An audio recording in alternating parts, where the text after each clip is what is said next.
এই একটা কথা বলছে মেরে ফেলে দিয়েছে, সত্য মিথ্যা কি আমরা জানি? আমরা বলে গিয়েছি তাহলে ফালতু। মেন ফেলেছিল কবে? গাবতলায় প্রোগ্রামে। সব জায়গায় কারেন্ট চলে গেলে মেল ফেলে দিয়েছিলাম বলা উচিত না। দেখুন কোথায় প্রোগ্রাম হচ্ছে, কত লোক, ও নিয়ে নওশাদ সিদ্দিকী একবারও টেনশন করেন। আমি 20টা লোককে নিয়েও জোশের সাথে বক্তব্য দিই, আর লক্ষাধিক লোকের সামনে আমি বক্তব্য দিই জোশের সাথে। কপালে যতটুকু লেখা আছে ওর একটুও বাইরে হবে না, ওর একটুও কম হবে না। সো হে গাইস, আসসালামু আলাইকুম। আপনারা কেমন আছেন? আমি হচ্ছি ভালো আছেন। তো আজকে আমরা আছি সোনপুর ব্রিজের উপরে, ঠিক আছে?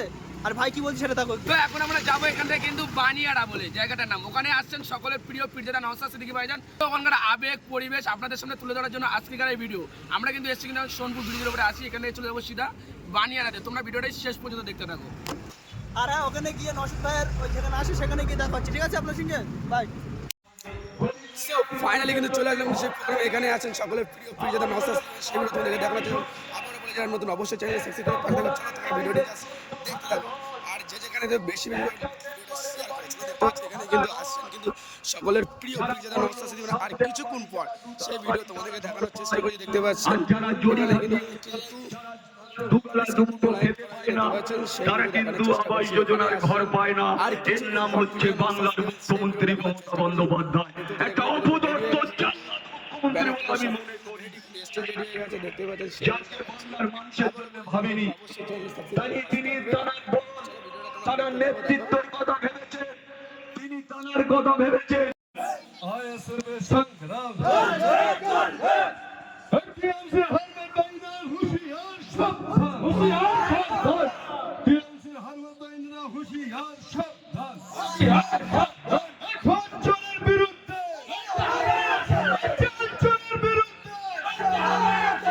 আমরা কিন্তু এসেছি কিন্তু সোনপুর। এখান থেকে আমরা কিন্তু পীরজাদা নওশাদ সিদ্দিকী ভাইজানকে কিন্তু ডেলি করতে করতে কিন্তু নিয়ে যাবো। আমরা কয়েকটা বাইক নিয়ে কিন্তু এসেছি কিন্তু ভাইজানকে কিন্তু নিয়ে যাচ্ছে। তোমরা ভিডিওটা আর এমন লোককে বিধানসভার মধ্যে পাঠিয়েছে 294 এর মধ্যে 293 একদিকে, আর একটা ভাঙড় 293 এর মাথা খারাপ করে দিয়ে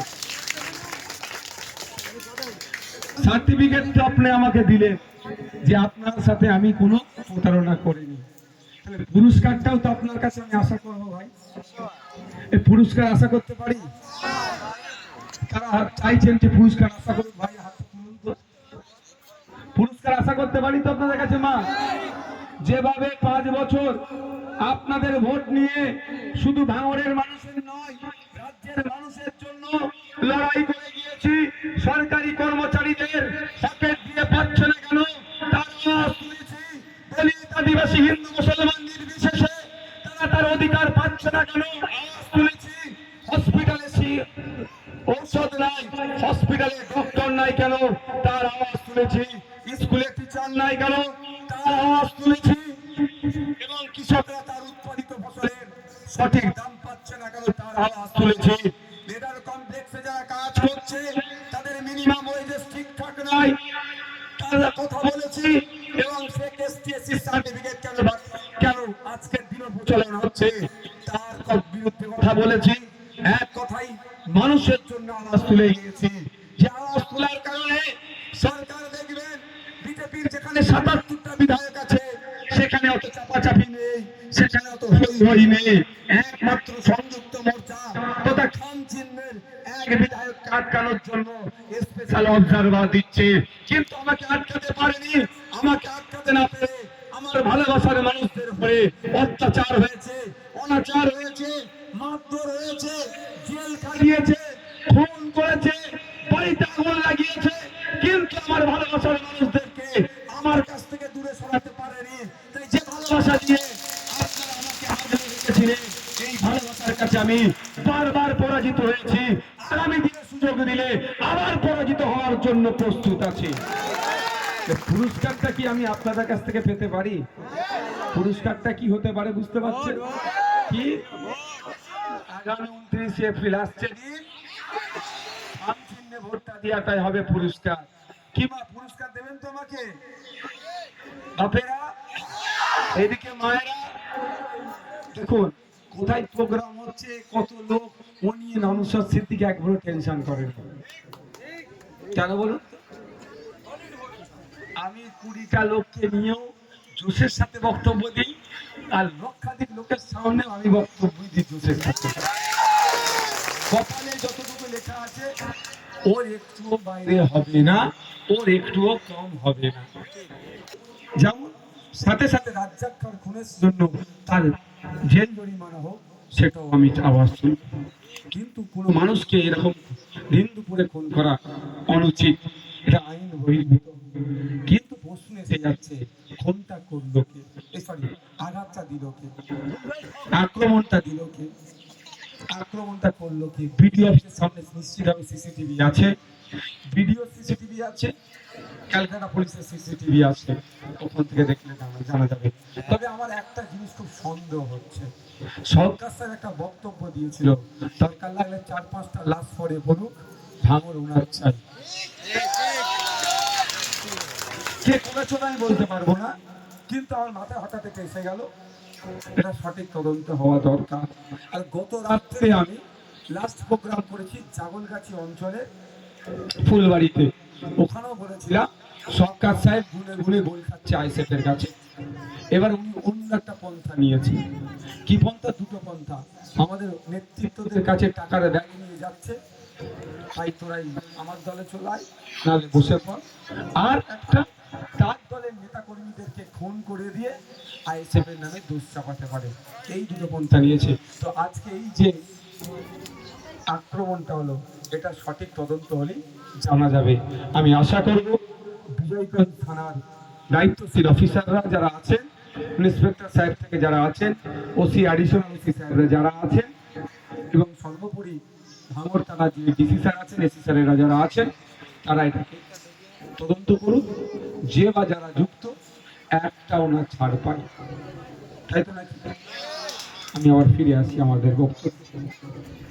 ভাঙড়ের মানুষের কাছে এই সময় একটা বড় চ্যালেঞ্জের সময় আছে। এক জায়গায় 84টা বোম রেখেছিল, ক্ষতি করে ফেলতো, ধরিয়ে দিচ্ছি, এই কাজ তো আমরা করে যাচ্ছি। কিন্তু প্রশ্ন এখানে, আপনারা 2021 সালে অর্ধেক ধাক্কা দিয়েছেন, এবার একবার এসেছে পুরোপুরি ফাইনাল ধাক্কা দেওয়ার সময়। রেডি আছেন? রেডি আছে?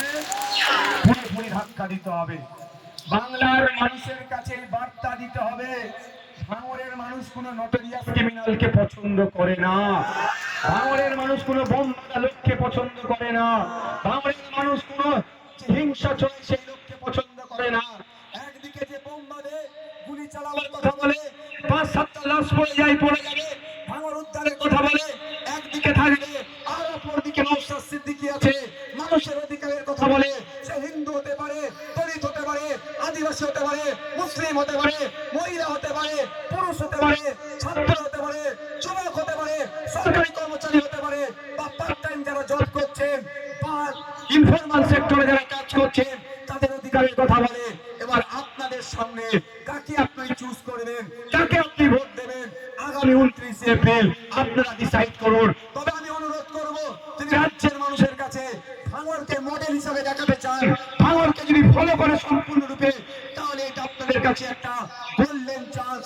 এই 29 এপ্রিল আসছে দিন, খামচিহ্নে ভোট দিয়ে নটোরিয়াস ক্রিমিনালকে ভাঙড় থেকে বিতাড়িত করে এটা প্রমাণ করে দিন যে ভাঙড়ের মায়েরা, ভাঙড়ের বোনেরা, ভাঙড়ের বাপেরা, ভাঙড়ের ছাত্ররা, ভাঙড়ের যুবকেরা এই ভাঙড়ের জমিনে কোন নটোরিয়াস ক্রিমিনাল হিংসাকে ছড়ায় তার কোনো জায়গা দেয় না।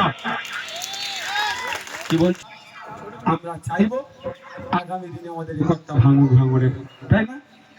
যেই রেকর্ড ভাঙবে, আবার ভাঙড়ের আমরা একসাথে হয়ে নতুন করে আবার রেকর্ড তৈরি করে দেবো।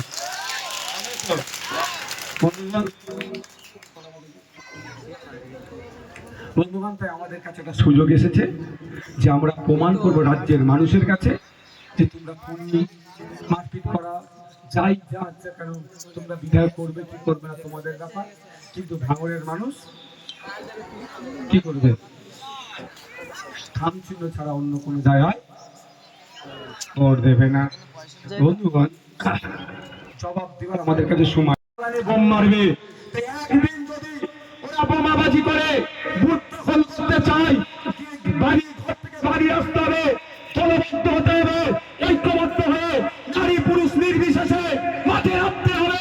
যারা বোমাবাজি করছে তাদেরকে ঘরে ঢোকাতে হবে।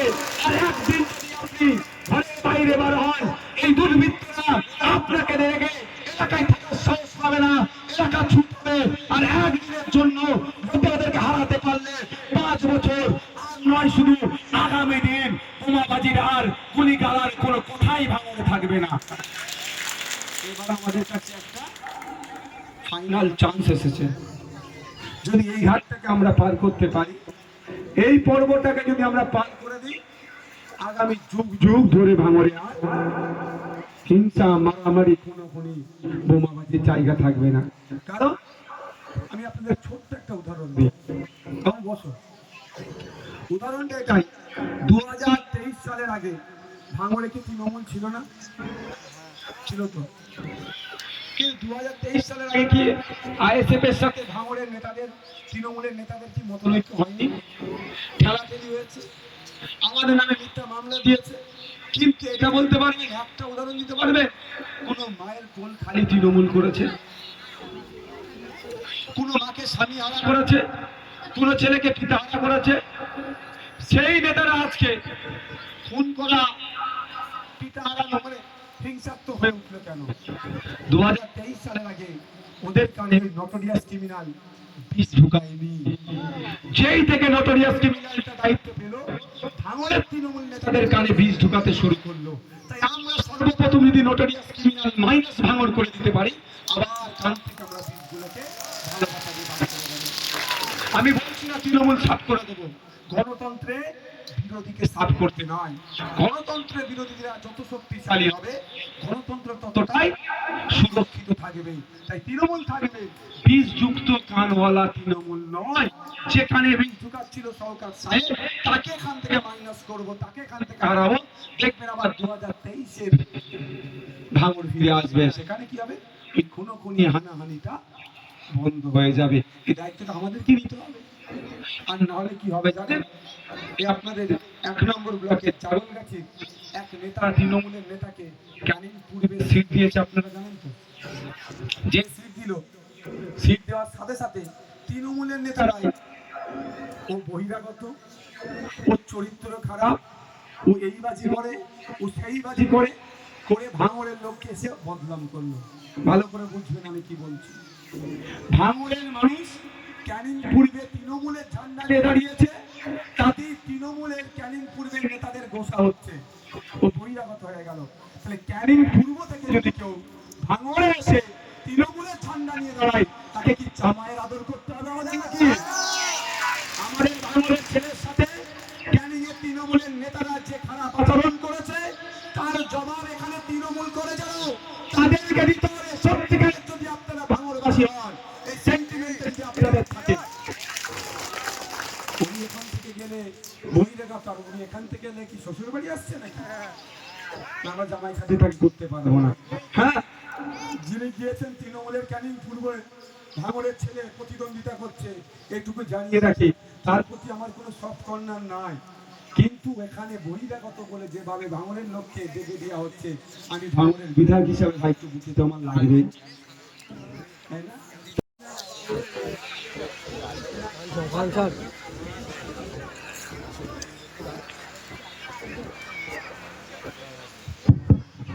এই একটা কথা বলছি, আমি মেনে ফেলে দিয়েছি। সত্য মিথ্যা কি আমরা জানি? আমরা হলে গিয়েছি তাহলে ফালতু।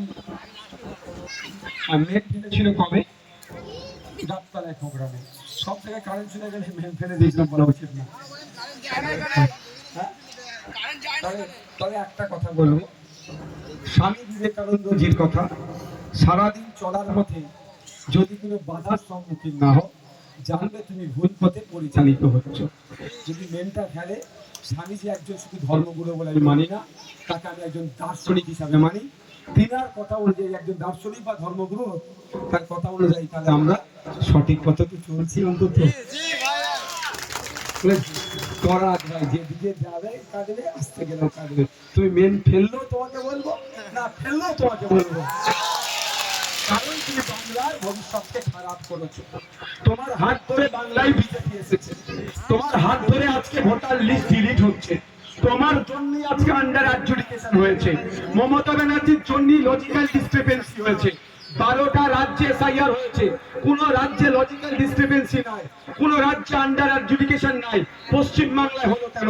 এর পশ্চিমবাংলায় বা এই জিনিসটা হলো কেন? এর জন্য সব থেকে বেশি দায়ী মমতা ব্যানার্জি। আর মমতা ব্যানার্জি আর নরেন্দ্র দামোদর দাস মোদী মিলে যুক্তি করে ইলেকশন কমিশনকে সামনে রেখে আমাদেরকে হয়রানি করছে। তাই এবারে নির্বাচন মোদী মমতার বিরুদ্ধে নির্বাচন, আমরা উত্তর থেকে দিয়ে দেবো, ভোটের মাধ্যমে বুঝিয়ে দেবো মোদী মমতার বাংলাতে কোনো জায়গা নয়।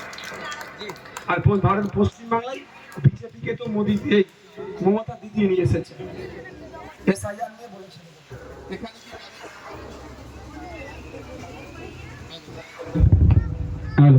এখানে কি কারো এসআইআর এর নাম ডিলিট হয়েছে আছে? কেউ আছে?